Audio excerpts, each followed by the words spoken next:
Natural? 51 years old? What do you think of Tyson and Jake? I wish he didn't do it. I wish it wasn't a thing. I wish it wasn't a thing where a 58-year-old guy was going to fight a 28-year-old. That said, that out the window. If you're Mike Tyson. Yeah. If you're Mike Tyson, you know. I mean, even Paul, bro. Paul is not a small guy. No. He's big. Like a lot of guys think he's tiny. Well, he's a huge boy. He's a big dude, and he can crack. Yeah. And I always say that people look at him like a guy who is a YouTuber, and they're denying his skills. Not anymore, bro. Before, when he first was coming out, that's the way you should look at him. A celebrity. This was not something for some charity. No. We're gonna do this. And Jake Paul, they asked Jake Paul, did he take his foot off the gas? Stephen A., this is what he said. Yeah, definitely a bit. I wanted to give the fans a show, but I didn't want to hurt someone that didn't need to be hurt. Yeah. Wow. Hopefully, he's made enough money, Stephen A. Joe Rogan just confronted Jake Paul after winning against Mike Tyson in their recent fight. It was the fight no one thought would happen, but everyone wanted to see. Mike Tyson, once the most feared heavyweight on the planet, stepped into the ring at 58 years old to face Jake Paul, the YouTuber turned boxer who loves controversy and a taste for big-ticket events. Netflix's first trial into combat sports turned into a spectacle as 72,300 fans packed the Dallas Cowboys Stadium and millions more tuned in worldwide. Well, for those who were rooting for Tyson, the result didn't go as planned. Jake Paul cruised to a unanimous decision victory, leaving fans, including Joe Rogan, with more questions than answers. Rogan, a longtime admirer of Tyson and his legacy, took to X, formerly Twitter, after the fight and summed up his feelings with just 3 crushing words: magic isn't real. From the opening bell, it was clear Tyson's heart was still in the game, but his body had long since checked out. Wearing a knee brace and moving stiffly, Tyson managed to land a few sharp left hooks in the opening round, giving fans a glimmer of hope. But by round 3, his old age caught up with him. Jake Paul's youth, speed, and 31-year age advantage were too much for the boxing icon to handle. Paul, who's built his career fighting MMA stars and lesser-known boxers, outworked Tyson in every department. He landed 78 punches to Tyson's 18, a staggering statistic that painted a clear picture of the fight. While Tyson's defense kept him from taking serious damage, his offense was nearly non-existent after the first round. So you can say whatever you want about Jake Paul. I don't think he's a great boxer. I don't think he's a good boxer. I think he's a great marketer. And he held Mike up. And Mike didn't have any spring in his step, as I've said many, many times. If Mike doesn't get you in the first round, he's not going to get you. Jake Paul is probably a better boxer. Well, certainly now. But I just didn't want Mike embarrassed. That's all. And then when he said he wanted to fight Jake Paul's brother, I go, no, Mike, we're not going to do this again. 60 million households tuned in for that, or at least tried to with Netflix. The undercard was great. The women, awesome. And then all of a sudden you're watching and there weren't any real standout punches, no real flurries or anything like that. And Mike biting on his gloves he says he has a biting fixation. Oh, we know that, Mike. But Mike got paid, and Jake Paul is going to take on somebody else again. Go back to when Jake Paul fought Nate Robinson. By the end of the 8-round exhibition, Tyson looked spent, his legendary knockout power nowhere to be found.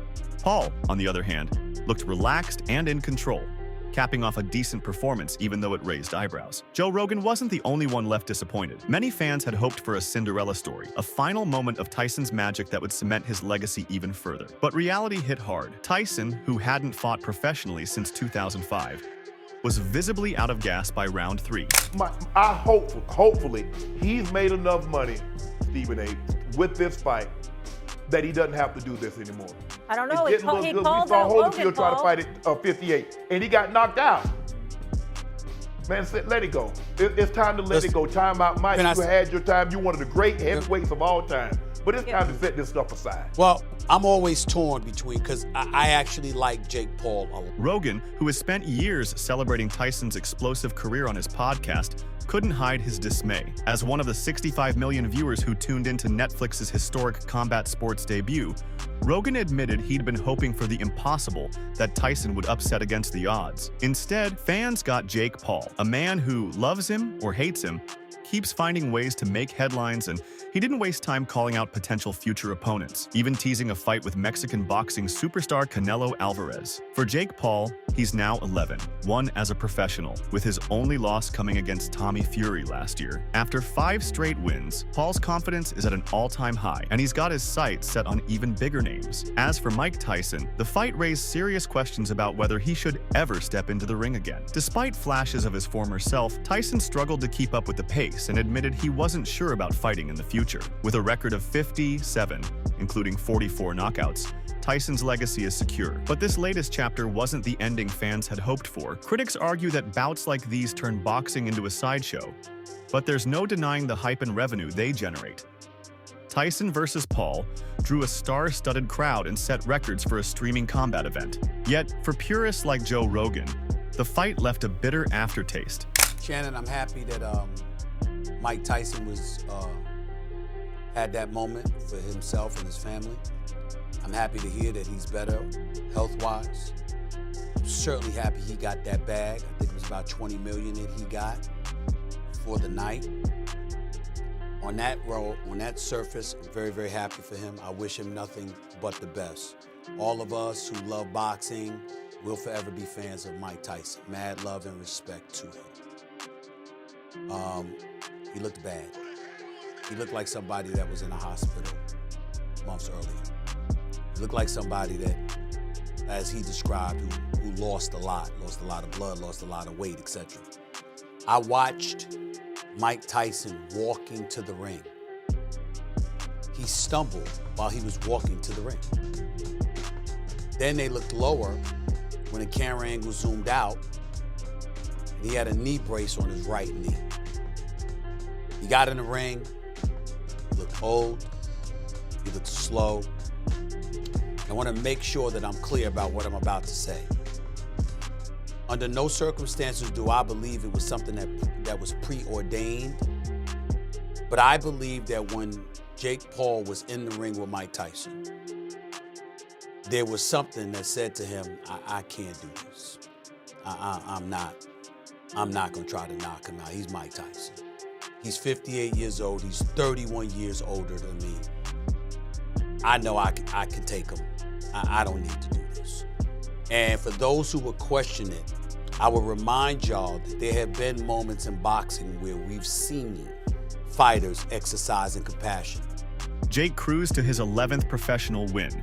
But nobody's really celebrating Jake Paul's win. The backlash has been relentless, with fans and critics calling the fight everything from staged as a waste of time. Social media lit up with comments like, "You're a 27-year-old fighting a 58-year-old. Is that really a win?" Others pointed out that if Paul had lost, it would have been the embarrassment of the century.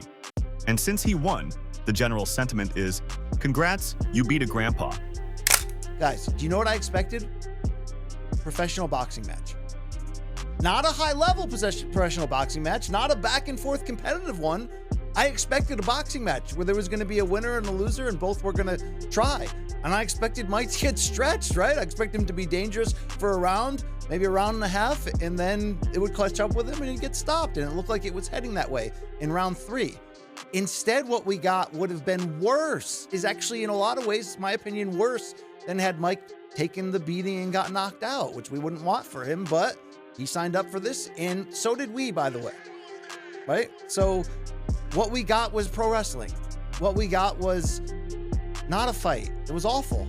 And even there was a short period of what you thought you were guaranteed to get, which is Mike emptying the tank in the first 30 seconds and at least, seeing how Jake dealt with that.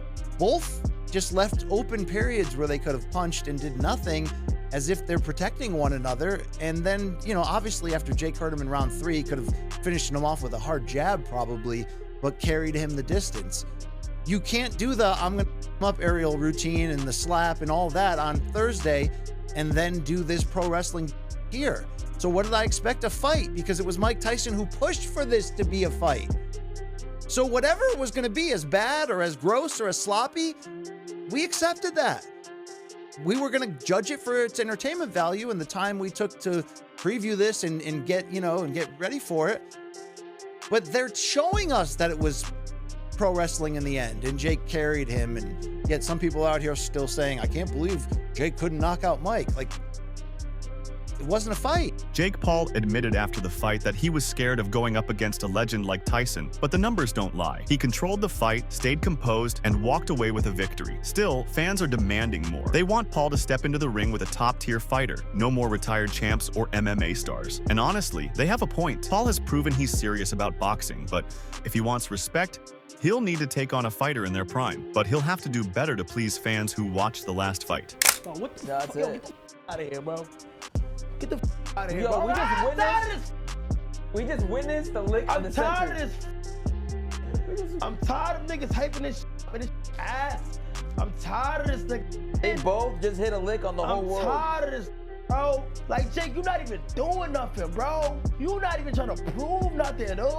Nah, what the am I watching, man? Joe Rogan, being a UFC commentator and podcast king, has seen a lot of fights in his lifetime but couldn't make out this one. Despite the loss, Mike Tyson isn't calling it quits. In his post-fight interview, he was defiant, hinting at another fight, maybe even against Jake's older brother, Logan Paul. Yes, the same Logan who fought Floyd Mayweather Jr. in an exhibition match not long ago. Tyson's resilience and refusal to fade quietly into retirement is a testament to his warrior spirit, but fans are understandably concerned. The fight ended with a show of sportsmanship as Paul bowed to Tyson, and the two embraced in front of the roaring crowd. It was a moment of mutual respect, but it didn't erase the awkwardness of the matchup. Sometimes I hate that I'm in this business and that I have to watch and react to certain things, because what was that?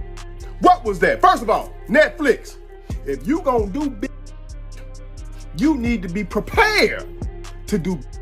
Ain't nowhere in the hell y'all keep going up on our subscription costs, but your ass wasn't prepared for all the traffic you were gonna get tonight. You had 5 million on Antonio Brown's live on Twitter watching because y'all were. Get your shit together. That's one. 2, whoever is controlling Mike Tyson's money, take your hands off of it. Take your hands off of it. Ain't nowhere in the hell that man should have been in that ring tonight. And he should have enough money. And look, I know Don King fucked over. I know all that kind of stuff. I know he missed out on a lot of chicks in his prime because he went to jail. You know what I'm talking about? The man still should have enough money.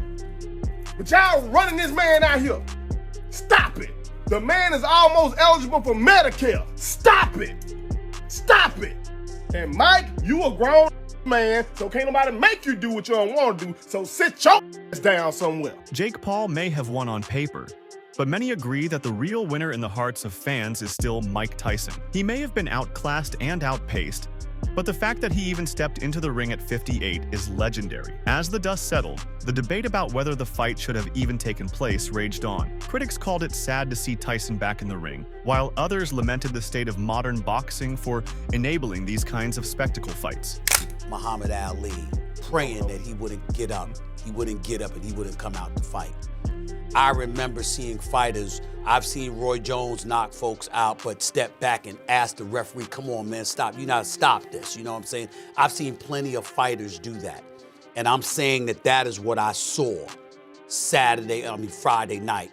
It was, I did not want to see, I was praying that Mike Tyson didn't get hurt. I was praying that he didn't get knocked out. I didn't want to see that. And I think that Jake Paul, there was something inside of Jake Paul that said, you know what? I don't want to do this either. And oh, by the way, it would make me look really, really bad to hurt this man because he shouldn't have been in there with him in the first place. Mike Tyson's 58 years old. Father Time is undefeated. There comes a moment in time when we all have to step back and step away. Mike Tyson, I will remind y'all, almost 20 years ago, got dropped by Kevin McBride, as L. Duncan pointed out last week, and wasn't even hurt. He was just tired because he was out of shape. And he lifted his arm looking for the referee to help him get up. And that was 20 years ago. So yeah, he went 8 rounds, 2-minute rounds and stuff like that. I'm glad it's over, Shannon. I was not happy with what I saw. Quite frankly, I was very, very sad and I was scared looking at him in the ring, praying that he didn't get his brains beaten. And I'm happy that that didn't happen. However, has his sights set on bigger things, or at least more lucrative ones. He once again called out Conor McGregor, challenging him to an MMA fight with no weight class. Whether this fight or the alleged one with Canelo Alvarez happens or not, Paul continues to push his narrative as the face of boxing, though many purists would argue otherwise. Although it's highly unlikely at this point, fans respect the heart it took for Mike Tyson to step back into the ring, especially after overcoming serious health scares earlier in the year. But many like Joe Rogan hope this was the final chapter in his storied career. Rogan, the man whose podcast conversations have become a staple in dissecting all things combat sports, had plenty to say about Mike Tyson's career and what his legacy means today. Reflecting on Tyson's meteoric rise to the pinnacle of boxing, Rogan described his early 20s as nothing short of a force of nature, as there was just no way anyone could have stopped him. By the time he was 20, Tyson was already the youngest heavyweight champion in history. His power, his speed, and his absolute killer mindset were things the boxing world hadn't seen before, and honestly, haven't seen since, according to Rogan. Indeed, Tyson's early career was nothing short of legendary. Debuting at just 18 years old, Iron Mike bulldozed through his first 19 professional opponents, winning every bout by knockout. By the time he defeated Trevor Berbick in 1986 to claim the WBC heavyweight title, Tyson had already cemented his name in the history books as the youngest heavyweight champion ever, a record that still stands. Rogan has long admired Tyson's raw athleticism and his almost mythical aura, often referring to him as a gladiator born in the wrong era. But as Rogan noted, Tyson's latest outing against Jake Paul was a far cry from the dominance of his youth. Facing a man 31 years his junior, Tyson's limitations were evident. While he displayed glimpses of the relentless aggression that defined his prime, it was clear that age and time had taken their toll. Jake Paul, a fighter with far less experience but far more youthful energy, outboxed Tyson over 8 rounds, landing 78 punches to Tyson's 18. For Rogan, the possibility of Tyson continuing his career is bittersweet. While he admires Tyson's passion for boxing and respects his drive to compete, he also understands the inherent risks of an aging fighter stepping into the ring against younger opponents. This isn't the first time Tyson has flirted with a boxing comeback in his later years. In 2020, he returned for an exhibition bout against Roy Jones Jr., which ended in a draw but reignited public interest in Tyson's boxing career. That fight was less about competition and more about nostalgia, a way for fans to relive the glory days of two legends. But this fight with Paul was different. It was professionally sanctioned, counted on both fighters' records, and subjected them to the oversight of the Texas Department of Licensing and Regulation. In other words, this was no exhibition, it was the real deal. Get his brains beaten, and I'm happy that that didn't happen. I think everybody's happy that it's over. I think a lot of people are happy, would be happier if he never does this again. Stephen A, you said he looked old. Yeah, he is old. He's 58. And there's a reason why you stepped away from the game 20 plus years ago. If you thought you still had that in you, you would have kept fighting. You said you didn't have that in you anymore. It was bad. It was bad. And Stephen A, I want to echo everything that you said. This man owes a lot. He had 8 transfusions, almost lost his life, lost 25 pounds. Kudos. But bro, when you step into the ring, we got to set that aside. We got to judge you on your performance. And that performance was pathetic. I mean, you don't get no kudos about, oh, he's 58. No, that's not what this is. This was not some a celebrity. This was not for some charity. No.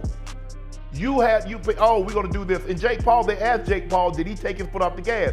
So where does Tyson go from here? Rogan believes that Tyson's future in boxing will depend largely on how he feels physically and mentally after this latest bout. If he's waking up sore, realizing that the speed isn't there anymore, maybe he'll think twice about getting into the ring to fight anybody. There's also the question of Tyson's legacy. For decades, he's been regarded as one of the greatest heavyweights of all time, a fighter whose prime years were unmatched in terms of sheer dominance. Does continuing to fight at 58 risks tarnishing that legacy? Some fans and critics think so. Others, however, see Tyson's willingness to step back into the ring as a testament to his love for the sport and his refusal to give up on his dreams. But perhaps the most intriguing aspect of Tyson's career is the possibility of that magical moment. Joe Rogan had the idea that Tyson might still have one last great performance left in him. It's a long shot to be sure, but Tyson has defied the odds before. After all, this is a man who went from the youngest heavyweight champion in history to serving time in prison, only to come back and reclaim his spot at the top of the boxing world. If anyone can pull off a late career resurgence, it's Mike Tyson. For now, Tyson remains an enigma, a larger-than-life figure whose story is still being written, and watch we will. Whether Tyson chooses to fight again or finally retires for good, his place in boxing history is secure. But if another fight is on the horizon, you can bet that fans and critics will be glued to their screens, waiting to see if the man who once ruled the heavyweight division still has a little magic left in his gloves. Remember to like the video, subscribe to the channel, and smash the notification bell. Thanks for watching.